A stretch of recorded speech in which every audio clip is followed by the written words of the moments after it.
What's up, music lovers? Simon here. Welcome back to HannaTalk. And here I am with my next guest, my first ever musical guest, a drummer who's played with some of the hugest names in music, such as Herbie Hancock, James Taylor, Michael Bublé, and many others, and is also part of the Jazz Exiles as well, and also a drum teacher with his first instructional video entitled Musician First, Drummer Second. Please welcome Mark Kelso. Mark, how are you? I'm good, Simon. Thanks for calling. That's no problem at all, and that's absolutely fantastic. Well, on to the first question. What got you interested in music? I'd have to go right back to when I was a kid. My dad was a drummer. I'm from Belfast. I was born in Northern Ireland, and my dad played drums over there in the what are known as the Irish show bands. And so I guess I just grew up with him playing drums, and it was sort of something that was always around me growing up. And then at a certain point,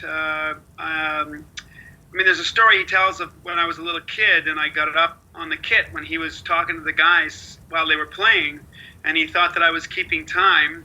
And then he had them changed from 4/4 to 3/4 to see if I would notice a difference. And he said I stopped and started accenting in 3, and he just said, "That's it. I know my son's going to be a drummer." And then I probably started studying with him when I was about 12. And then when I got to grade 7, when I was 13, then I joined the school band and got into a rock band there. And away I went. I never looked back. That's absolutely fantastic. And who would you consider to be your greatest drumming influences? Oh, well, there's literally hundreds of drummers that have been influential for me over the course of my years playing drums. I've been playing drums now for about 41 years. But where I started, I would say there was about three main guys that I really got into when I was young. The first, obviously, I was a big Buddy Rich fan because my dad was a Buddy Rich fan, and I got to see him when I was a teenager, and it left quite a mark on me visually and how incredible it sounded and how effortlessly it looked. My dad was also into Tower of Power, so I started learning. Some of the first beats I started learning were David Garibaldi's grooves, off the Live and Living Color record. That was a pivotal record for me. And then there was a great artist, Gino Vanelli, who I ended up working with years later. He had 3 real seminal records in the 70s with a Canadian drummer named Graham Lear, who went on to fame and fortune with Santana. So those guys were kind of my 3 start-off guys that really influenced me. And they were all real clean and slick players, so I was into really, making things sound precise and tight. And then I got to say, the major turnaround for me was grade 11 when I heard the Chick Corea record, Friends, with Steve Gadd. And then that took me to a whole new place, and I became a disciple of Steve Gadd. And of course, guys like Peter Erskine, and then jazz influence, Jack DeJohnette, Roy Haynes, Changuito, Carlos Vega. God, there's so many guys. That's But absolutely those are the main fantastic. ones, I would say. That's absolutely fantastic, and also considered to be my biggest drumming influence as well. Like Steve Gadd has a huge influence on my life for his very less is more approach, and also for the way he uses the way I discovered about with Steve Gadd, like the way that he uses rudiments on the drum set, and for his very less is more approach on the drum set as well, and like all those other influences as you mentioned before, like David Garibaldi, Peter Erskine, Buddy Rich, and Buddy Rich was like the first drummer that I ever watched, and that said got me into drums, as well as Animal from the Muppet Show. That was Ronnie Verrill from England, right? Who did all the drum tracks for that. I believe it was, yes, I believe Yeah. so. But yeah, that's absolutely fantastic. And what was the first ever gig you played, and what was it like playing that gig?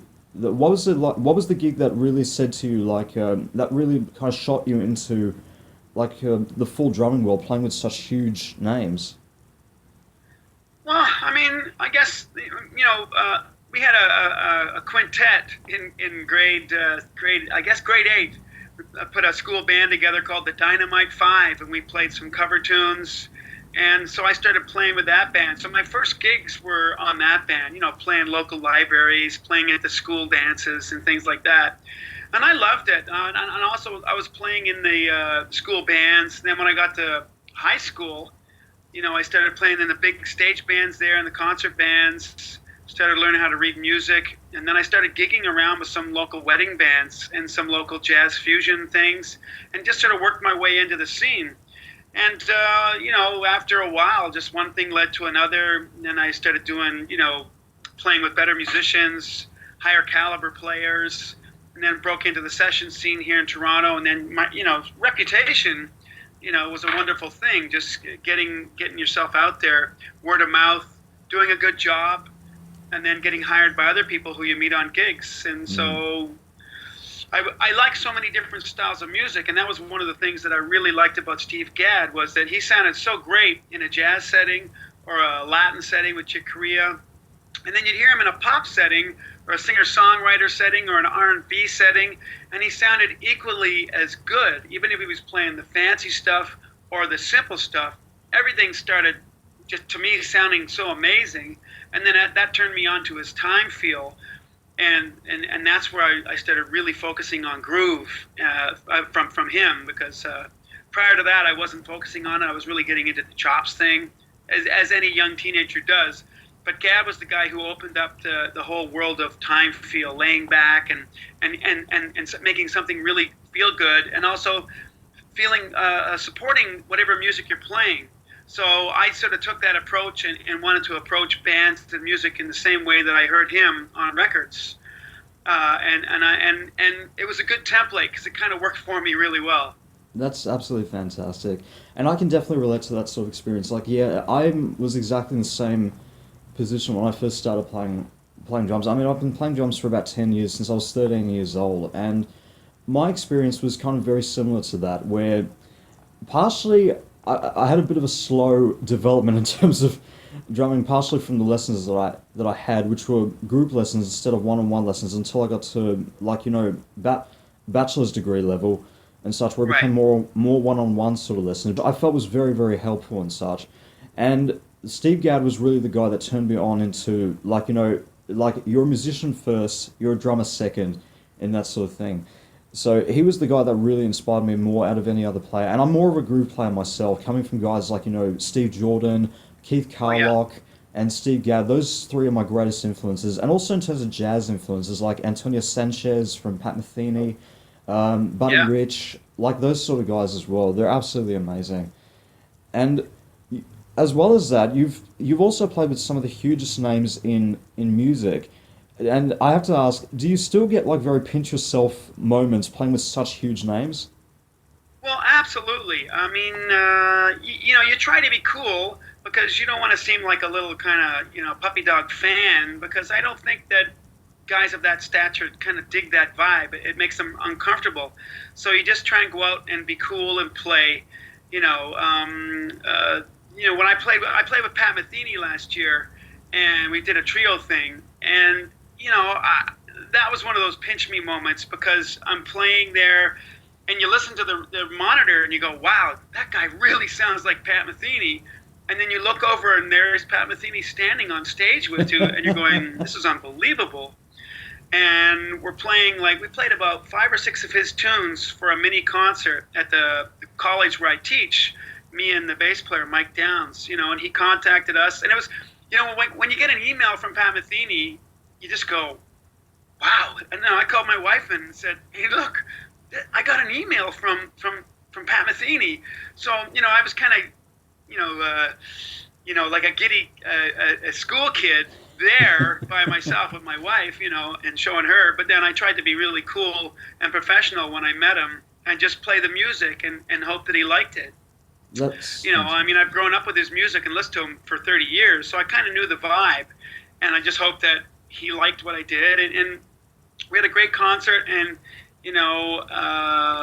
he said for him it was really rare. He said on the microphone, he was about to do, before we played, he said, I'm about to do something I never do. I'm going to play with guys I don't know. Mike Downs, Mark Kelso.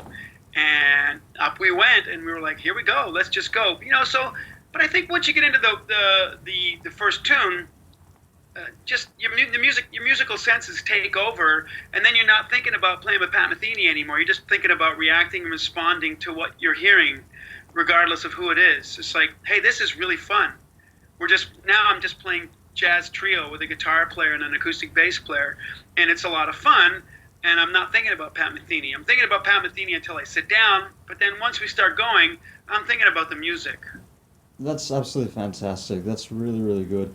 And what would you say has been like the most memorable gig that you ever played?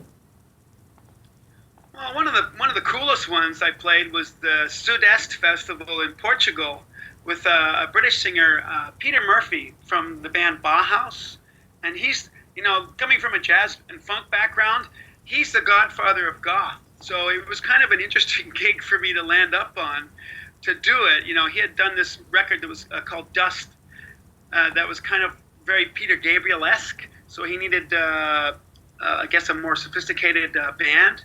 So we went out, but it was memorable because we went out there and played for like 25,000 people, and it was the first time in my life I played with a crowd of that size, and it was just so loud and so intense and so much fun. I'd say that was definitely a highlight, just for the vibe and how cool and wacky it was. It was surreal, right, to see that many people when you're out on stage. That's absolutely fantastic. And I mean, for myself personally, I mean, I play in a band myself, and we're definitely aiming towards the like the more larger gigs, of course. And like, but with as a drummer, have you ever played like across gigs? I mean, you've played across gigs at like stadium level, crazy, like from playing with huge names like Pat Metheny, Michael Bublé, Herbie Hancock, James Taylor, like huge stadium gigs with these guys. And what's it like playing at the much smaller scale gigs, like in like restaurants or like very smaller type venues? Well, I just want to clarify the point. The James Taylor and Herbie Hancock, that was for a television special that I played with them here in Canada. So that was not a big stadium gig with those guys. I Ah, did more of the big gigs with like Gino Vanelli and people like that. But no, I love playing clubs because the sound is always so much better. I remember one time playing percussion, sitting in with Bonnie Raitt at the Sky Dome here in Toronto, 16,000 people, and I just went up there and I was trying to play, and the sound was just the worst. It was bouncing off everything, so it wasn't really that much fun because you couldn't hear anything, and you were just going, oh my God, but I can't even time with the rest of the guys because the sound was so rough. But playing in a club, I love club atmospheres because the band's close together. You can hear everything really well, and you can really play with a lot of dynamics. When you're on a big stage, the concept of dynamics really kind of goes out the window. So I like playing small jazz clubs a lot, or small theaters. Those are kind of my favorite, with everybody's close together, and you're not really relying on the monitors too much, because then the sound of an acoustic piano beside you is much nicer than it coming through a monitor. absolutely. I can definitely relate to that sort of experience. And as, of course, as many drummers would experience in our lives, I certainly have myself, is we always tend to somehow or other forget like things before we leave off to go and do a gig with a band and such. Like, has that ever happened to you before? Are you kidding? I have forgotten almost everything. I've forgotten bass drum pedals. I've forgotten hi-hat cymbals, snare stands, sticks. In my car right now, I keep a spare set of a spare stick bag, an extra pedal, extra floor tom legs, an extra snare drum stand, extra hi-hat clutches, and God knows what else is in there. But the best one was I actually drove to a gig, and I was talking to my buddy, and he said, "You want a hand with your gear?" And I went, "Yeah, sure." And we went out, and I opened my trunk of my van, and there was no kit. I forgot the entire drum set. Oh, oh my What had God. happened was, it was just one of those crazy busy days where at that time I loaded it into my backyard, walked through the house, grabbed my suit, my stick bag, got in the car, and then drove like an hour, 45 minutes to my gig. Luckily, it was an afternoon setup, or I would have been totally screwed. And he's like, "Kelso, where's your kit?" I'm like, I forgot my drums. And I had to drive back like a maniac, sweating bullets, and went into my backyard, and there's the kit just sitting there waiting for me to pick it up. It wasn't funny at the time, but now it's actually a hysterical story because it just seems like so impossible. Like, how could you forget your instrument Like, how could you forget a set of drums, right? But so it's funny that you asked me that. Yes, I have forgotten almost everything, but that one takes the cake. I've never done it since. You know, I have a routine now for checking. You know, but yeah, a couple of times my neighbor has said, "Mark, you left the door open to your drum studio again." You know, so there's like 5 sets of drums there with the door wide open. You know, so it's just sometimes we get a little bit scatterbrained in this industry, I guess. It happens. I can definitely relate to that experience. Though I've never gone as far as to actually forget my whole drum set, though. I mean, I've forgotten little bits of it and such. Like, I think one time I played... Yeah, Simon, Yep. you haven't done it yet. You haven't done it. But I actually do remember one gig I did, though, where I did a gig a couple of days ago, in fact, at this hotel with my band, and I actually thought I forgot my bass drum beater, but I realized it was actually stored underneath my bass drum pedal, and I didn't see it there, like, because it was a pretty small beater. But luckily, there was another band that was playing there, and he offered to lend me like his bass drum beater and such. So, luckily, when you have support acts playing there and such, especially drummers that tend to bring their own gear as well, that it can be pretty helpful, and very lucky in that scenario. Oh, absolutely. You know, we got a great drumming community. I remember one time I was playing a jazz festival in Sicily, and Alitalia lost my luggage. So I had no clothes, and my sticks were in there because they're such a pain in the butt to take through the airport security these days, right? I've had so many airport officials flip out when they look at your brushes and they go, "Whoa, what are these?" It's like, they're brushes, and you're sitting there playing brushes on the table for them, but they don't like it. So I just started keeping it in my suitcase. And Joe LaBarbera was playing before me, and he gave me a bunch of sticks, a set of brushes and mallets, and like saved my butt because I had nothing to play with on the gig. It was just ridiculous. That definitely happens to all of us at some point in our lives. I definitely know the feeling. And also, there also tends to be like embarrassing moments that happen on stage for us and such. Like one experience I can remember was where I think it was another gig actually with the same band that I'm in, where it was during the first song, in fact, and I think halfway through the song, or near the end of the song, my guitarist's acoustic guitar had turned off completely, like halfway through the song and such, and we just had to switch straight to the next song and such. Has any embarrassing moments like that ever happened to you through any artists you played with? Oh, a million. One time I was playing a festival out in Edmonton, a jazz festival, and I'm classic for doing this because I've done this a few times. I skipped a song in the set when I was looking at the set list, and I went to the wrong song. So we were supposed to play a ballad, and I looked at the next song, which was like a cha-cha, right? And so I just go 1, 2, 1, 2, 3, 4, da da da da da da. And everybody's looking confused, and the songs are sounding really bad, and I'm looking at everybody, and I'm kind of going, guys, come on, get it together. What are you doing? Like, I'm chewing the guys out on stage, and they're looking at me like it's just all this chaos.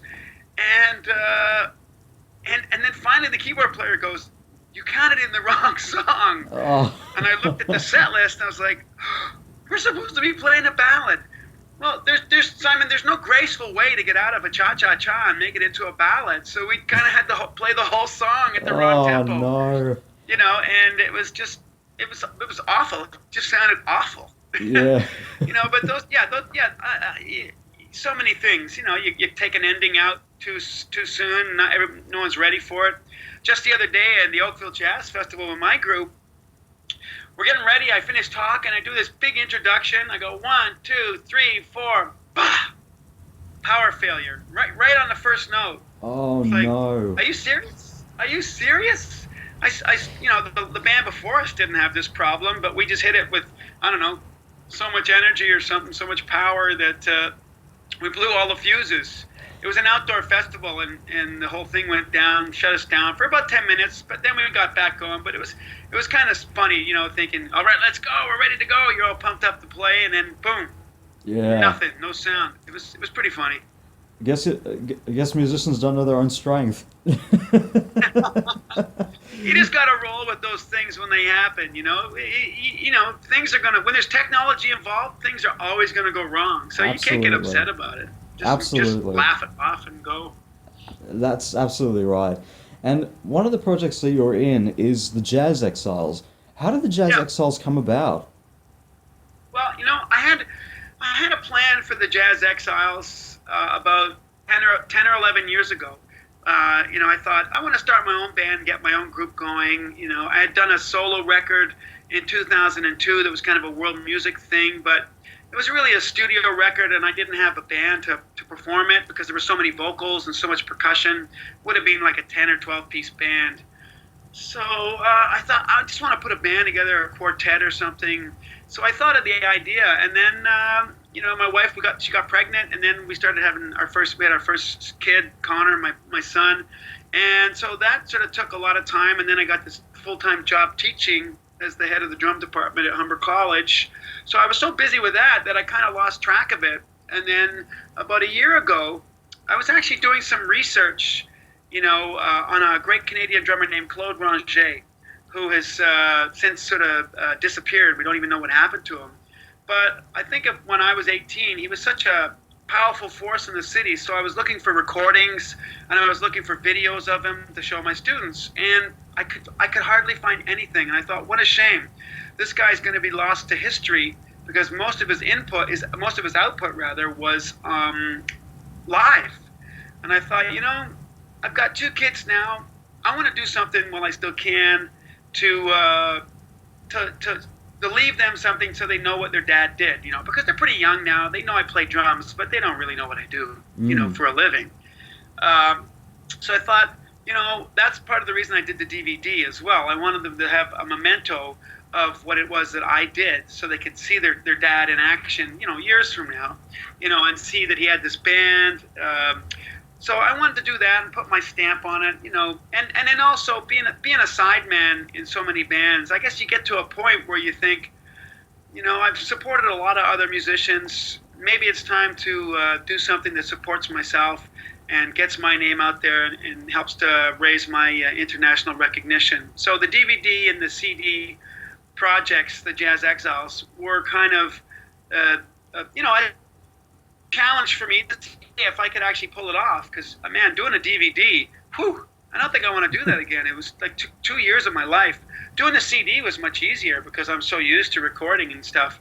That, was about 5 or 6 months tops. And that was way easier. But, now I'm doing it. I'm leading the band. I love being a band leader, and I love having my own tunes played out there. And it feels great to be involved with something that's my own project that I'm putting my own time into and my own stamp on. And I got great musicians in the band, and it's really, really fun to play with them. That's absolutely fantastic, and that's really great to hear. And as you mentioned before, with you being a drum teacher and everything, and also with your instructional video, musician first, drummer second, how did it come about? Well, over the course of teaching at Humber, I started developing some concepts that I found that were, have you seen the DVD, by the way? I haven't actually had a chance to see it yet, but Okay, but you said you saw the Drumeo thing, right? yes, I did. Okay, so you remember the click track displacement thing? Yes, the metronome displacement. Yeah. Well, that takes up a large portion of the DVD with a bunch of exercises around that, and I guess over the last five years or so, I noticed that I just kind of fell upon these things in between lessons, just goofing around and challenging myself to see how can I push myself to, strengthen my time and my groove. And I found that my students, once I started giving them these these metronomic displacements, they really started to have some serious problems with it. But then when they got it, I really started to notice an incredible sense of strength and power in their playing. So I thought, man, these are really helping. And I thought maybe I'll put out a video or something as a lark to put this out as my kind of an idea I've come up with. And at that point, it was something that I hadn't seen because I went online to check out to see if guys had already done it on video. And at that point, I hadn't seen anybody do it. And I thought, hey, maybe I can put this out and be the first guy to sort of do this. Now that it's on Benny Greb's DVD, we came up sort of with the concept sort of almost like at the same time, which is very kind of weird and unique. So guys are getting into these things, these click displacements. And then I just thought, when I put something out there, like as I said, for my kids, and I started this thing and then got the ball rolling and then raised the money and away I went. And then when I got into it, I was like, oh man, this is way harder than I thought. Now, having been through it once, I would know how much better to prepare for a second one if I ever did one. Right. But it just came about through teaching and passing on ideas and information, and also sort of as a response to I talk a lot about groove and time and feel on there, because I'd seen so many videos on YouTube of guys playing super fast and super chopsy and basically soloing, using songs as an exercise for a drum solo, and I thought, wow, when I started playing, sure, I like soloing and I like Buddy Rich and all that, but man, like playing the Earth, Wind, and Fire tunes or, any of the stuff with Gad on it was just fun to play music, right? So I thought, maybe are we starting to get away from that because everything's so video and visual based now? It's so dominant, as opposed to my day, it was all record based. So by listening to records, you were always developing your listening skills, not your watching skills. So I thought, let's get back to maybe just getting back to talking about what's really important. Sure, chops and cool, all that stuff is cool and it's fun, but people don't want you. They don't want to hire you for that. In fact, sometimes it scares people off. So because if you can't play a groove, then man, you're not going to work. Absolutely. You're not going to work at all.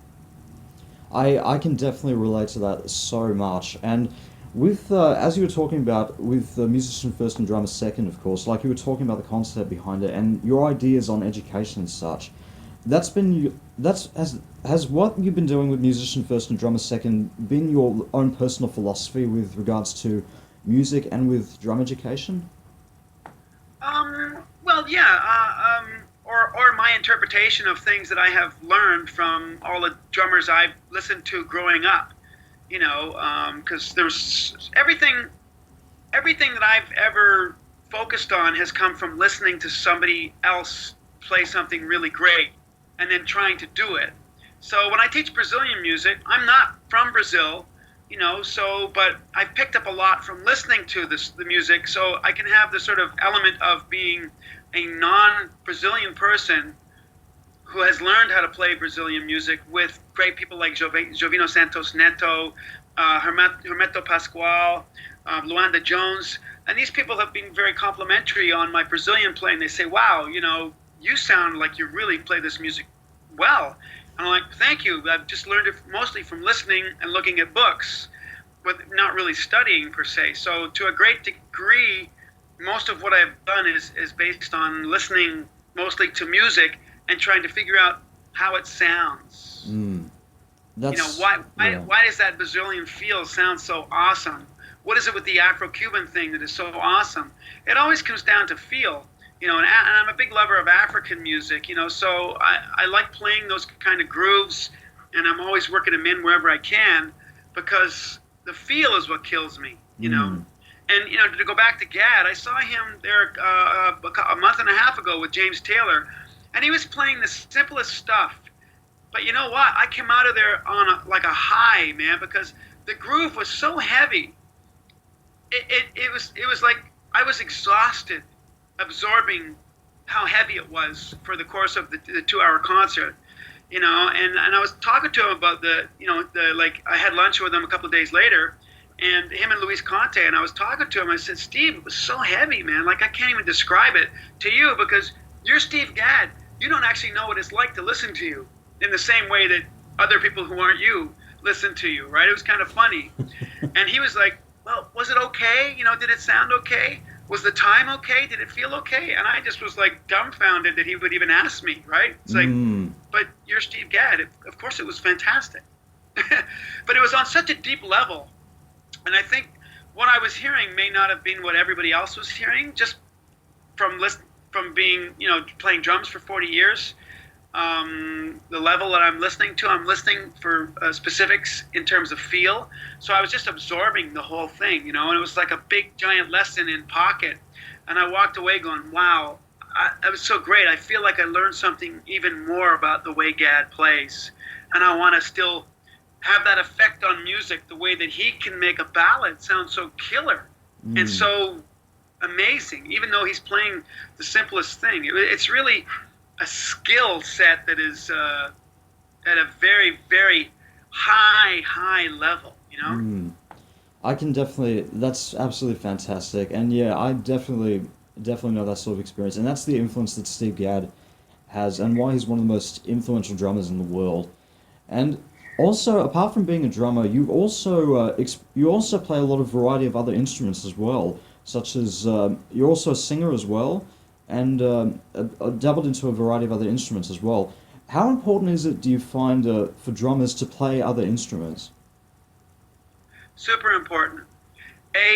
One, it develops your ears on a harmonic instrument. The drums are not really a harmonic instrument, unless you're Ari Honig. But you're playing a melodic instrument that you can hear pitch is super important. It teaches you. I played saxophone for 6 years in school, and that taught me about pitch. It taught me about articulation, about breathing, about focus, about reading, and all these things that were different from playing drums. So when I was playing drums in the big band, I was trying to correlate what I was learning on the saxophone and approached playing drums the same way the horn players were in my high school big band, because I wanted to make everything sound good. Singing is just it's invaluable. I call it the fifth limb. So you can get five-way coordination going by playing drums and singing at the same time. And if you're a good singer, or even a decent singer, you can actually make yourself more invaluable in any band that has vocals, because all singers love having background singers. So if you can do it, it's great. And if you can, do a couple of lead songs, lead singers like a break. That means that they don't have to kill themselves playing the whole night. So one band, Soul Stew, it's like an R&B cover band. I sing about 4 tunes a night with that band, and the singer's happy to have a break. He's like, yeah, man, take a tune, please. So, and it's fun, but I think it's important also, everybody should learn to play piano. I'm a bad piano player. I'm like I can play it enough to write songs, and then I record it into my computer to hear it all back. But I have a pretty decent knowledge of just what sounds good from playing music for so long, or the chord changes and the progressions that I like.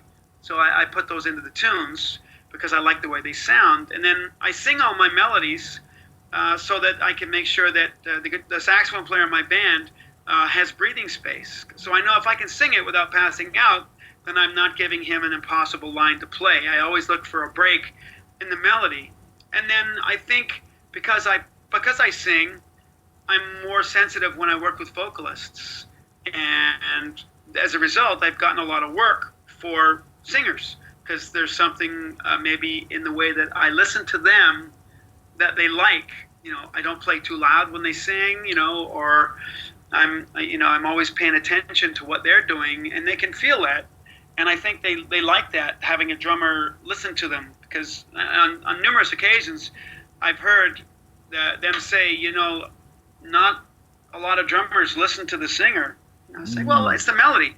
Wherever the melody is, I'm gonna listen to that, because that's one of the ways I learned songs. Growing up, I could play a whole bunch of rock tunes from the '70s just from having the radio on. I definitely relate to that experience so much. And I mean, coming from myself personally, yes, I'm a drummer, but I also play like guitar and I sing as well. And that's helped me out so much in terms of me becoming a better drummer, but also becoming a better musician as well. Hearing it from the perspective of like other people in the band as well. And as you said before, exactly, that it's so invaluable. It's absolutely invaluable indeed. Well, you've probably have you played guitar and sang while someone else has played drums? Not yet, but I'm hoping to get to that point. That's a really interesting perspective. When I in the '90s, I tried my own go at being a pop singer. So I put out a pop record where I was singing, and I had to hire drummers, which was very tough because I'm such a picky guy when it comes to drum parts for myself. So anybody playing drums for me, I was going to hear everything they did, and when I did that, then I could hear how it felt when I was singing and the drummer rushed, or when the drummer dragged, or the drummer was too loud, or the drummer was playing too busy, or the drummer was not really playing with enough intensity. I would be up there thinking, it was basically a major distraction for me if it wasn't sounding good. So it was an incredible perspective for me when I came back on the drums to play for somebody else. It's like, okay, so I just experienced that. Or if I've played some percussion, play some congas with another drummer, and you're playing a static pattern, and then the drummer starts to rush. You're like, whoa, oh, wow, uh-oh, it's getting too fast. I can't play the pattern anymore cleanly. Now or he's too loud. I'm killing my hands. So it gave me an awareness of everyone else in the band and what they're doing, and made me really recognize the power that you have on the drums to make music sound good or make it sound bad. Absolutely. And in some cases, some people might not even be aware that that's what they're doing. They're just playing their thing and they're just having fun. But, you always have to be aware of what's going on and who's playing what, and you should always be listening. And if you're listening, I always tell my students, then generally good things will happen, as opposed to if you're not listening, then generally bad things tend to happen. Absolutely. So it's the number one thing for me to be a good musician. Aside from practicing, is how well of a listener you are, I definitely agree to that so much. Like, I mean, for myself personally speaking about, like, of course, starting to be a drum teacher and everything, and of course being a musician, but of course still being a student on this instrument as well. Like, I obviously, for myself personally, I try to aim for at least about probably listening to one album by a completely random artist at least every single day. Let's say, like, tomorrow I could be listening to, like, an album by Chicory, which has Steve Gadd on drums. I could be listening to Speaking of Now by Pat Metheny, or Letters from Home by Pat Metheny the day after. So I try to aim for that as well, to get the sound in my head for the styles of music that I'm interested in playing as well, but also push myself as a musician as well, which is definitely important to have. But usually tends to be some musicians that I know of, for example, who are music teachers, but do not do any music stuff outside whatsoever. Not even since from studying music as well, which I found it was quite surprising. Have you ever come across people like that before? Sorry, you cut out there. Can you say that again? I missed some of that.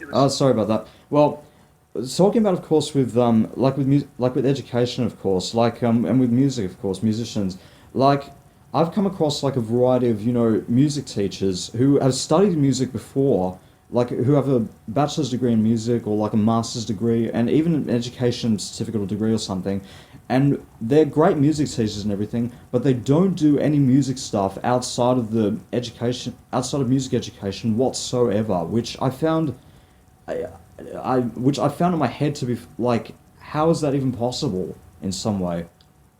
Right. Yeah. No, I remember when one of my friends finished his master's degree at a university here in Toronto, and when he got it, one of the teachers who was doing his program said, "Isn't it great, my boy? Now you don't have to play anymore. You can just teach."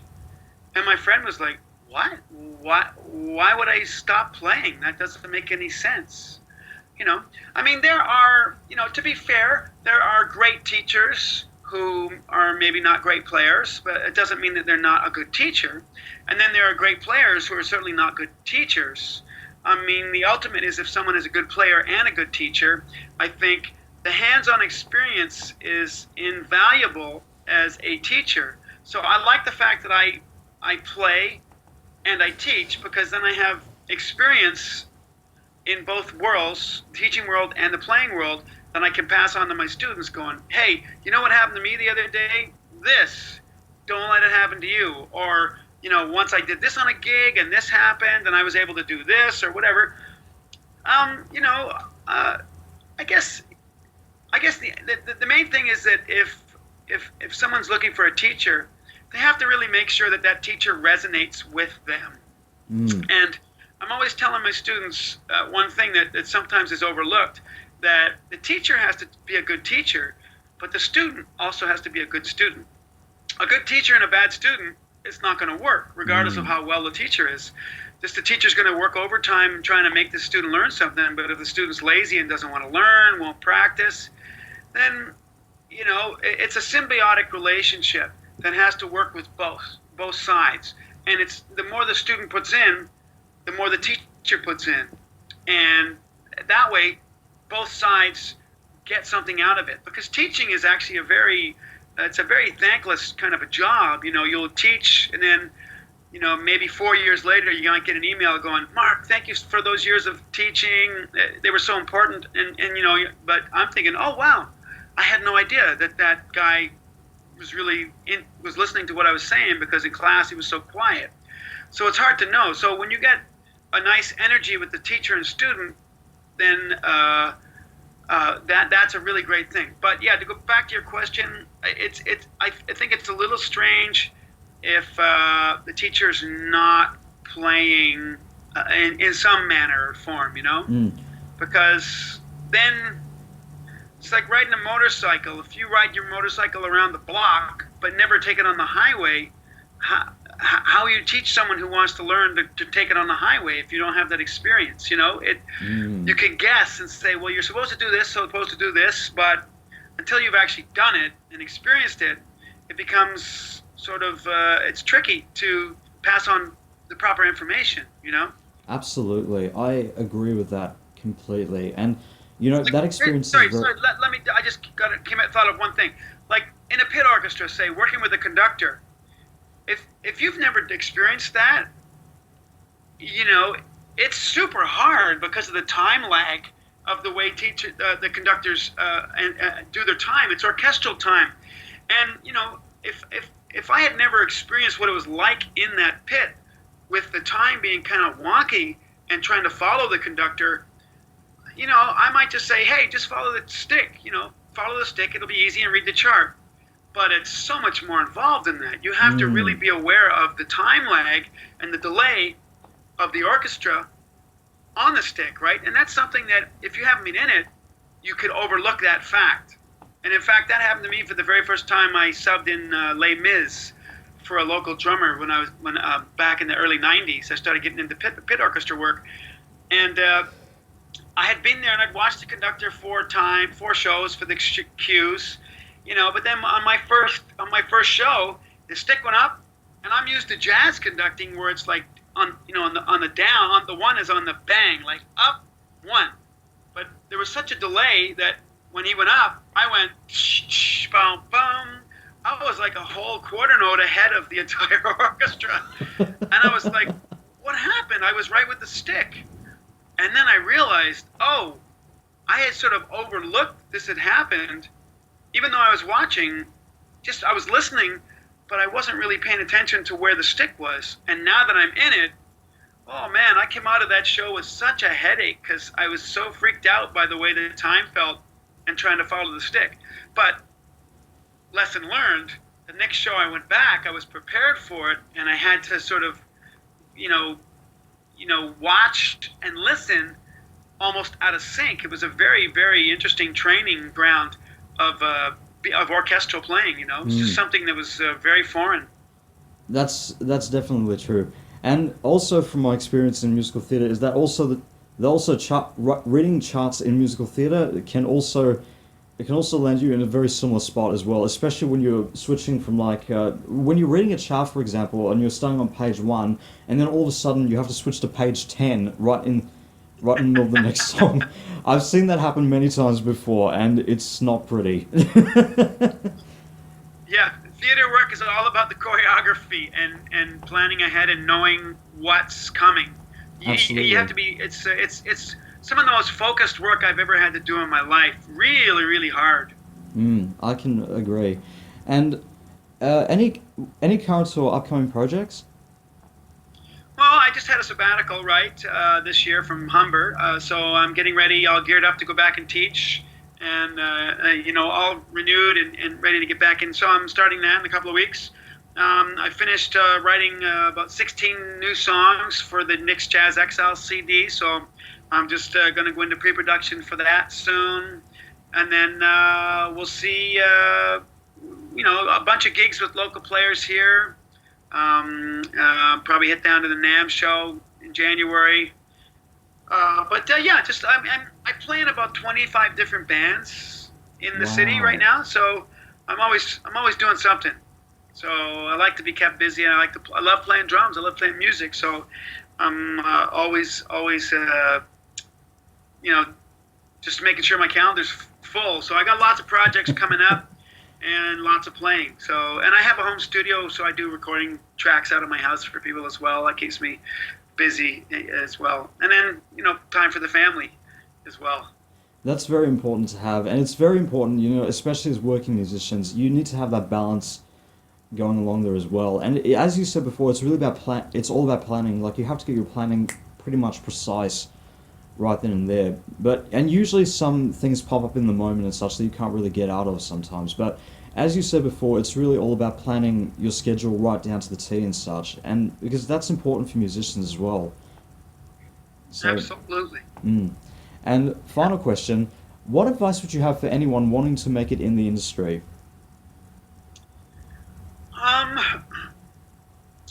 There's probably lots of advice one could give.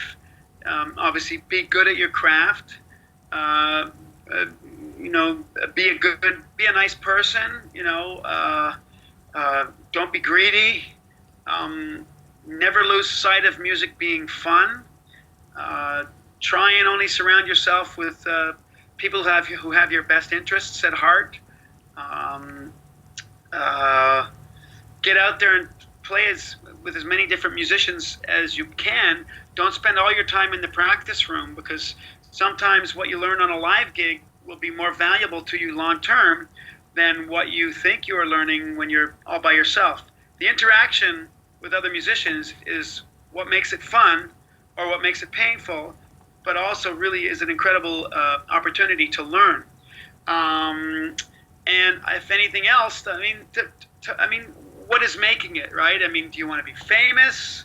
You want to be a famous drummer, or you want to be in a big famous rock band?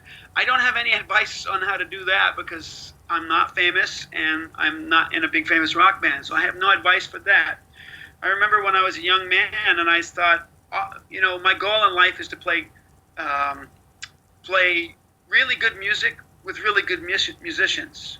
So I had that as my primary goal. So it's important to set goals and then try and find a way to make those goals happen. If you want to be a bebop player, go to New York. Go to where the best jazz players in the world are. Don't think you can do that if you're in some small town, in some small city somewhere. It's not going to happen that way. So set goals and try to make them happen. And then don't be discouraged if you fail, because when things didn't go right for me, they were incredible lessons, sometimes more valuable than when things went right. You have to assess yourself and be honest and go, why did things go right? Was it just a fluky thing, or was I prepared, or was it luck? Or why did that not go well? Was I unprepared? What happened? How did that fall apart, or why didn't I get called back? Analyze things and be truthful, going, oh, well, maybe my reading wasn't as good, or maybe I played too busy, or I was too loud. You have to constantly assess yourself and keep tabs on yourself and try to improve, and understand that it takes time. So you have to be patient, and you have to persevere. If you quit and give up, then that'll be it. But the people who make it in the industry, who I think have made it, are the people who are constantly playing at a really fine, high level, and have been doing it for years. That to me is making it. When you're still playing after 40 years or 60 years, and you still love it as much, or if not more, than you did when you started. For me, I love music and drums way more than I did when I was 13. So you just got to keep going. I think Sylvester Stallone was turned down like 1,000 times for his script for Rocky, but he just kept hammering at doors, and then finally someone got the movie made, and then it won all these Oscars. I mean, it's an old reference, but it's just an industry sort of legend that he got turned down so many times, but he never gave up. Mm. That's absolutely inspirational advice, and I absolutely agree with everything that you said. And of course, having grown up in, speaking for myself personally, having grown up in Melbourne, Australia, like the music scene we've got here in Melbourne is like one of the best in Australia, of course. Like, you're exposed to a variety of styles of music, from jazz to Afro-Cuban to pop music to rock music. Like, there's gigs happening everywhere around there, and I try to get exposed to that as much as I possibly can, because it's definitely invaluable. It's helping me learn the style, and it's helping me see how the professionals do it. So I have goals to hit that same level, and I was exactly the same when I was starting off pretty young, like saying, "Oh, I want to be famous when I grow up. I want to be playing to 60,000 people and such." But now my goal is just to play with artists, you know, that I've got so much respect for as musicians, but also for who they are as people as well. And that's my big goal in life, and I'm still striving for that every single day.